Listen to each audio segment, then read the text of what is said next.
raise your hands if you recognize yourself in this list. And when you do, you can keep them raised. A feeling of tiredness that sleep just doesn't seem to fix. Waking up at 3 a.m. with your mind already racing. Overthinking simple decisions that you know shouldn't be that difficult. Scrolling through your phone when you're bored, even if you're not really enjoying it. Filling a quiet moment with a podcast, a video, social media, because silence feels uncomfortable. Look around the room. We're in good company. You can relax your arms.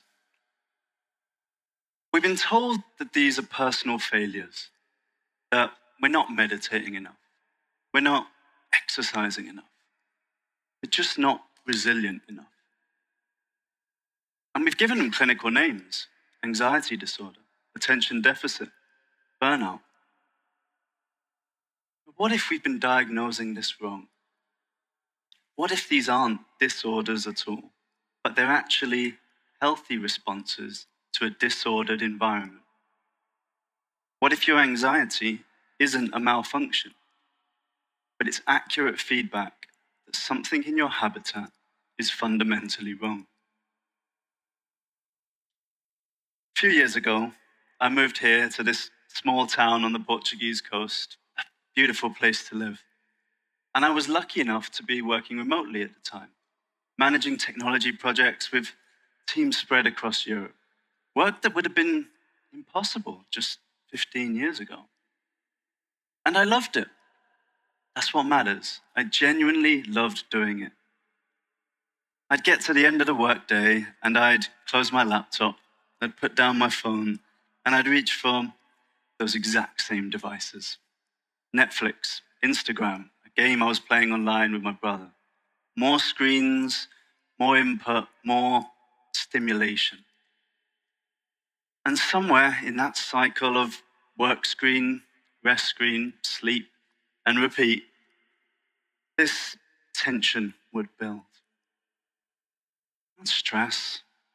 Wouldn't call it burnout. I wasn't unhappy. It was more like this constant low-level static that I just couldn't locate, or a notification I kept dismissing. The moment I understood what was really happening didn't come until last year in northern Sweden. I was 3 days into a week-long hike through the Lapland wilderness. My legs were tired when I set up my little tent on this grassy ledge at the end of a long glacial valley, just as the sun was coming down. Tall, snow-capped mountains on either side, shadows of the pine trees gradually growing longer, and total silence. A kind of stillness that feels almost physical. And then, over the mountain pass from just behind me, 3 reindeer appeared. They ran past me, down the valley, and they were gone. They just stood there. And I realized I've been chasing this my whole adult life. Not reindeer. This feeling of calm, presence. A feeling that my nervous system had been looking for every time I reached out for my phone without finding. And it got me wondering why. Because this isn't just a personal feeling. This is a global pattern. Right now, according to the World Health Organization, 301 million people around the world are living with an anxiety disorder. More than the entire population of Western Europe. But you know the statistic that really stopped me in my tracks? A 2023 survey asked Gen Z a simple question. How often do you feel anxious? Almost half replied often or always. Not sometimes, not occasionally, often or always. And when you look at how anxiety has changed across generations, a pattern becomes clear. For baby boomers, generation who grew up before social media, before the internet, 14% reported having an anxiety issue. For Gen X, 29%, millennials, 51%, Gen Z, 65%. The gradient is doubling with every generation. But also an anxiety that was already rising steadily long before social media, before we had our smartphones, before any of us had even heard the word algorithm. So this started before the digital age, which means digital alone isn't the cause. Something has been quietly changing in our environment for generations. To find out what that is, we need to go back. Actually, a long way back. 300,000 years ago, modern humans evolved, and we spend every single day entirely immersed in nature. We wake to birdsong, we hunt in the jungle, we climb in trees, we sleep under the stars. Our nervous systems, our hormones, our circadian rhythms, everything evolved to operate in forests, on savannas, in environments of complex living sensory input. That's the biological baseline we inherited. It's only over the last 150 years that something really starts to change. Industrial revolution, cities grow, we get suburbanization, and nature becomes the countryside. Somewhere you visit, but not somewhere you live. And then 30 years ago, 30 out of 300,000, the digital revolution begins. And within a single generation, we start spending significant time in completely artificial environments. And time spent in nature drops off a cliff. Right now, the average adult spends 93% of their time either indoors or in vehicles. We've separated ourselves from our natural habitat faster than any species in history. But biology doesn't change that fast. We're still running a software that requires a hardware we no longer have access to. Our bodies are grieving that loss, trying to tell us for years. That grief, we call it anxiety. So, how did we drift so far from something so fundamental? We stopped spending time in nature because our relationship to it changed. We lost a sense of awe. Our ancient ancestors, they looked at forests and they saw magic, mystery, sacred. They felt wonder so powerful, they carved gods into trees, performed rituals under the canopy all night long. Nature wasn't background for them. It was the main event. It was home. But we've grown numb. We walk past trees without seeing them. The sunset has become a photo opportunity, not an experience. Our science explained the mystery, and in doing so, it quietly removed the wonder. And at the same time, we built an alternative world that is extraordinarily good at commanding our attention. Every scroll, notification, or video engineered by some of the world's smartest people to trigger an addictive dopamine response. The natural world, with its subtle light, its slow seasons, it just can't compete. Not on those terms. And this is the cruel irony. Those of us who need more time in nature the most, the digitally native, the chronically online, those of us whose nervous systems are screaming out for something that we can't even name, are the least likely to go looking for it in a forest. Nothing has ever shown us why that would be worth it. But it is worth it. Dr. Ching Li has spent 2 decades at Nippon Medical School studying what the Japanese call Shinrin-yoku, or forest bathing. And you spend just 15 minutes in a forest, and cortisol, is your primary stress hormone, it drops by 13%.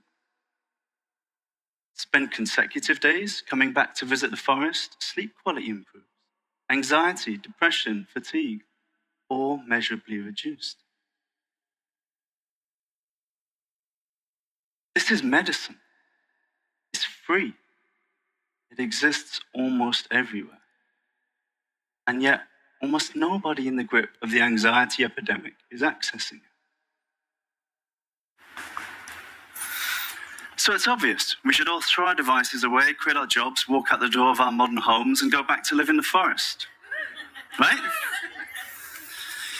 It's not quite that simple, is it? And look, if that is your path, beautiful. But for most of us, a return to some idealized pre-digital existence, it just isn't possible. But maybe it isn't even desirable, because technology has given us something genuinely extraordinary.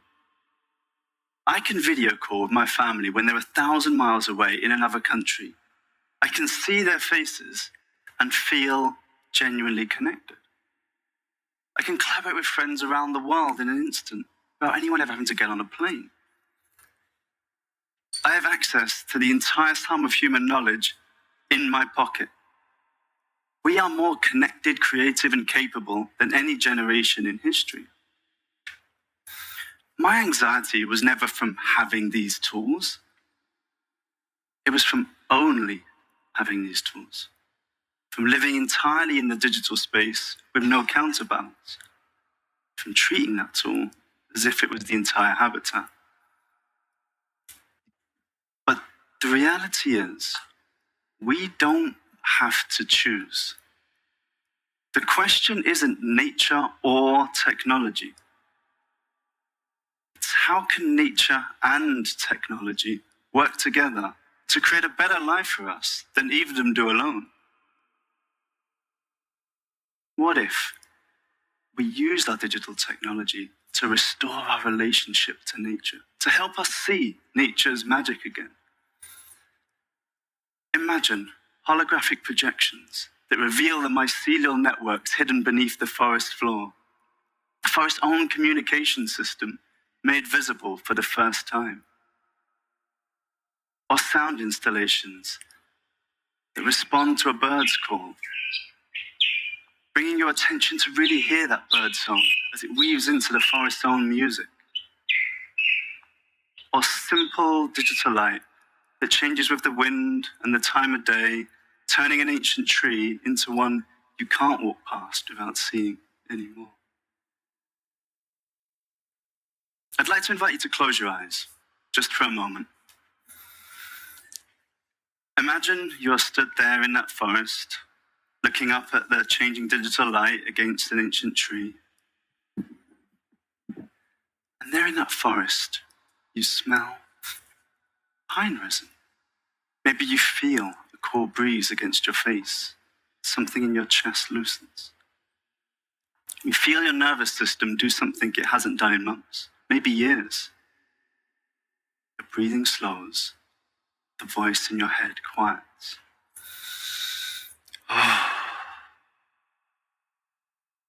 Now you can turn and walk through that forest with peace, with presence, and with anticipation. So around the next tree, something on the forest floor glows beneath your feet. Around the tree after that, a holographic bird takes off from a branch and flies across the clearing. Nature and technology have become a single experience. You can open your eyes. That feeling, that peaceful, mindful anticipation, that's the ancient feeling. The one that kept our ancestors walking into the trees for 300,000 years. The forest as a place of mystery. Our digital generation had forgotten they could feel it. What if digital brought them back for it week after week? Maybe Maybe we tell our friends we're going for the digital experience. Our nervous system knows we're also going for the forest. This is an invitation, on our terms, in our language, technology as a bridge, to help a generation raised on screens rediscover what their ancestors who grew up under the stars already knew. Forests are worth your time, not as obligation, but as joy, as medicine. It's a strange paradox, using our most modern tools to access our most ancient experience. This is how we can treat the anxiety epidemic, not by telling people what they should do, but by creating healing places they actually want to go. Think back to the start of this talk, those symptoms you recognize, the restlessness, the tiredness that sleep doesn't fix. That's your body's grief. Grief for a connection to nature that was lost so gradually you didn't even know it had happened. But grief, when we understand its source, becomes something else, becomes direction. The forest is still there, and so is your body's memory of it. So however we all get there, let's go home. Thank you.